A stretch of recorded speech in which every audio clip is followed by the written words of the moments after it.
हर खबर पर होगी आपकी पकड़। डाउनलोड कीजिए ABP live app.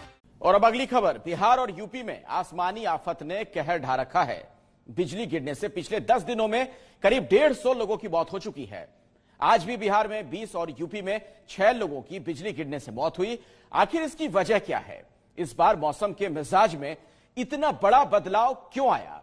ABP news ने इसकी पड़ताल करने के लिए ग्राउंड जीरो पर अपने रिपोर्टर्स भेजकर और एक्सपर्ट से बातचीत करके एक रिपोर्ट तैयार की है। अफरा तफरी की ये तस्वीरें बिहार के कटिहार के विनोदपुर गांव की है। गांव के लोग जिस शख्स को उठाकर ले जा रहे हैं उसका नाम इनाउल हक है।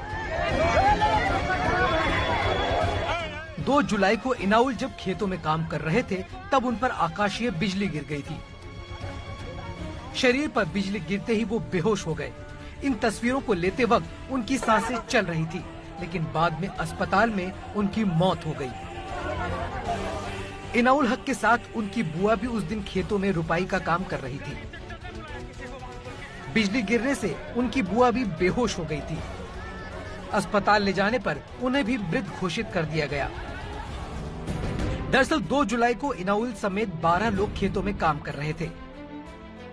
जब बारिश ज्यादा हुई तो ये लोग पास में बने पंप हाउस में छिप गए। इसी दौरान अचानक बिजली कड़की और 3 लोग मौके पर ही बेहोश हो गए, जबकि 2 लोग घायल हो गए। आकाशीय बिजली के कहर को समझने के लिए एबीपी न्यूज संवाददाता ज्ञानेंद्र तिवारी कटिहार के विनोदपुर पहुंचे। वहां पर सबसे पहले वो उस खेत में गए जहां पर 3 लोग मारे गए थे। लोग रोपा लगा रहे थे।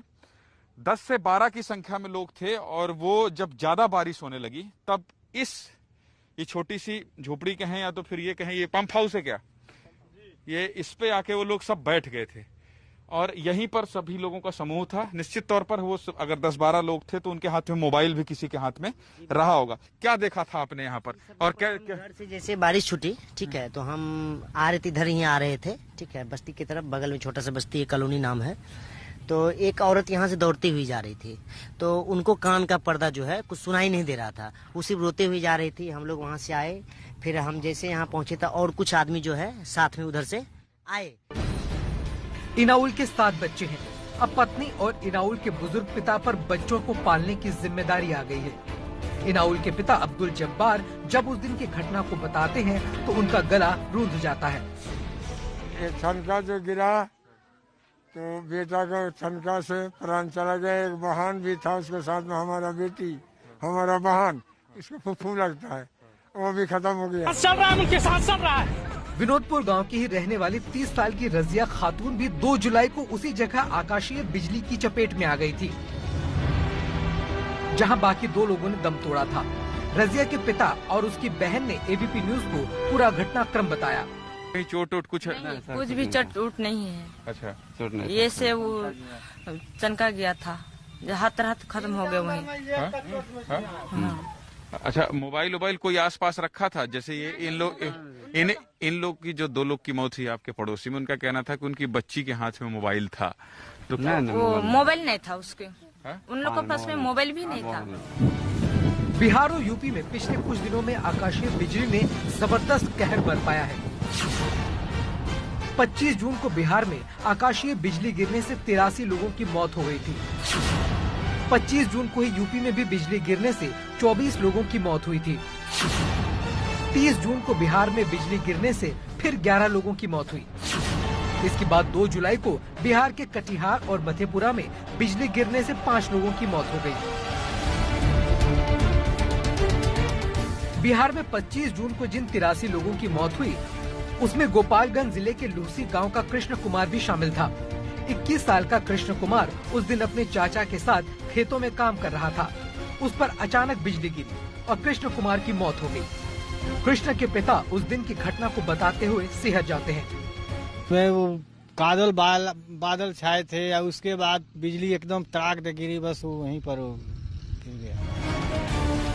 एबीपी न्यूज संवाददाता आदर्श कुमार गोपालगंज के लूसी गांव के उस खेत में पहुंचे जहां कृष्ण कुमार की मौत हुई थी। यहाँ पर मैं आपको एक तस्वीर दिखाना चाहूंगा कि मेरे चारों तरफ जो बिजली के खंभे हैं वो कितनी ज्यादा तादाद में हैं। मैं ये नहीं कह रहा हूं कि इस हादसे का कारण यही हो सकता है, लेकिन वैज्ञानिकों के मुताबिक जहां पर ऐसे बड़े बिजली के तार जाते हैं और खंभे गुजरते हैं जहां से बिजली की सप्लाई होती है, साथ ही साथ चुंबकत जहां पर ज्यादा होता है, गुरुत्वाकर्षण जहां पर ज्यादा होता है, ऐसी जगहों पर आकाशीय बिजली गिरने के जो चांसेस होते हैं वो ज्यादा होते हैं। और यहां पर अगर आप तस्वीरों में देखें तो मेरे इस तरफ या दूसरी तरफ अगर आप नजर दौड़ाएं तो देख सकते हैं कि छोटे बड़े तमाम खंभे मौजूद हैं और यहां पर हाई वोल्टेज की जो लाइन है वो भी गुजरी है और इन्हीं खेतों के बीच में जो बिजली के खंभे हैं वो भी गुजरे हुए हैं। आपने गौर किया होगा कि ज्यादातर बिजली गिरने की घटनाएं गांव से आती हैं। हमने अपनी इस रिपोर्ट में भी देखा कि इस बार भी ज्यादातर उन्हीं लोगों की मौत हुई है जो खेतों में काम कर रहे थे। आखिर ऐसा क्यों है? तो वो थोड़ा कन्वेक्टिव है, हम लोग बोलते हैं कि धूप जो है ना, धूप पूरा गया नहीं है, टेम्परेचर भी बहुत हाई है, तो उसके वजह से क्या होता है, जो क्लाउड का जो बेस है और क्लाउड का जो टॉप है वो काफी मतलब ज्यादा एक्सटेंशन रहता है, जिसके वजह से क्लाउड का बेस नीचे भी आता है और क्लाउड बहुत जो बोलते हैं सीवी क्लाउड, तो उसका जो रूप होता है भयानक होता है, काला बादल और अंधेरा छा जाता है। तो ये देखा जाता है कि जून और जुलाई 15 तक होता है। और दूसरा क्या है, इसी समय जो खेती है जैसे धान का ये शुरू करते हैं तो जो हमारा जो फार्मर कम्युनिटी है तो वो निकल जाते हैं, तो ओपन फील्ड में जब काम करते हैं और जब ये लाइटनिंग गिरता है तो वो अफेक्टेड होते हैं। और बिहार के गोपालगंज में आकाशीय बिजली से लोगों की जहां मौत हुई वहां पर बिजली के खंभे थे। इसके अलावा मोबाइल फोन के टावर्स भी आसपास थे। तो बिजली के गिरने का इंटरनेट कनेक्शन या मोबाइल कनेक्शन वगैरह से कोई संबंध नहीं है। दिल्ली और मुंबई जैसे शहरों में आपने बिजली गिरने की घटनाओं के बारे में बहुत कम सुना होगा। ऐसा नहीं है कि बड़े शहरों में आकाशीय बिजली नहीं गिरती। एक्सपर्ट्स के मुताबिक गांव और शहर दोनों जगह ही बिजली गिरती है, लेकिन शहरों की इमारतों पर कंडक्टर्स लगे होते हैं जिसकी वजह से नुकसान ज्यादा नहीं होता। शहरों में ऊंचे ऊंचे बिल्डिंग होते हैं, हाई राइज टावर होते हैं और अधिकांश बिल्डिंग और टावर में कंडक्टर, जैसे कि पहले तो लाइटनिंग कंडक्टर होते थे लेकिन अभी अर्थ होते हैं, वो जमीन में जुड़े रहते हैं। तो इससे के कारण जो बिजली गिरती है वो उन चालकों के द्वारा जमीन में चली जाती है और मकान को या जान माल को हानि नहीं पहुंचती। देश में ऐसे 12 राज्यों की पहचान की गई है जहां मानसून के दौरान आकाशीय बिजली गिरने की सबसे ज्यादा घटनाएं होती हैं। इनमें बिहार, यूपी, महाराष्ट्र, मध्य प्रदेश, पश्चिम बंगाल, झारखंड और ओडिशा प्रमुख हैं। मौसम विभाग ने पटना और लखनऊ में ऐसे रडार लगा रखे हैं जो करीब 200 से 300 किलोमीटर की दूरी से ही वज्रपात वाले बादलों को चिन्हित कर लेते हैं।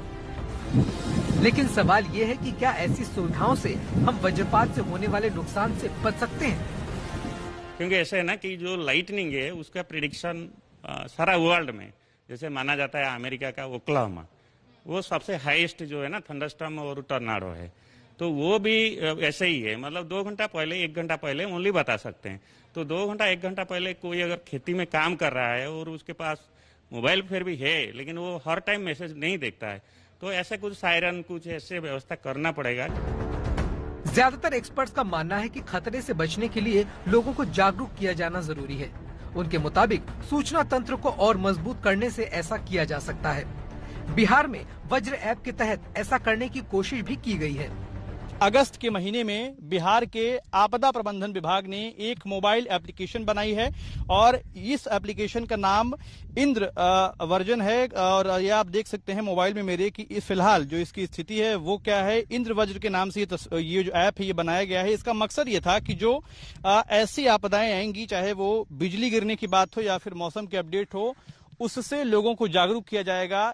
पहली बात तो ये है कि ये एप्लीकेशन सही तरीके से काम नहीं करती है जिसको लोग इस्तेमाल कर सकें। दूसरी बात ये है कि जैसे ग्रामीण इलाकों में जहां पर बिजली गिरती है, जहां पर सबसे ज्यादा लोग जान गंवाते हैं, ऐसे इलाकों में इस तरीके के ऐप लोग इस्तेमाल नहीं करते हैं।